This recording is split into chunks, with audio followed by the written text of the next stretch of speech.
ہر قسم کی حمد و ثنا اللہ مالک الملک کے لیے ہے، جو اس کائنات کا خالق و مالک اور رازق ہے۔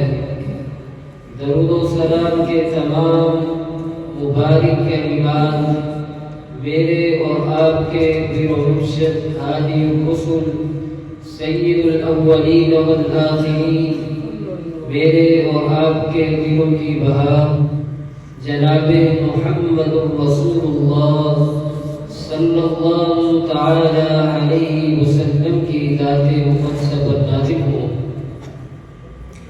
رحمت و بخشش کی دعا صحابہ کرام، صحابیات، تابعین، تبع تابعین، ائمہ دین اور بزرگان دین کے لیے، جن کی محنت و کوشش سے آج دین مبارک ہم تک پہنچا۔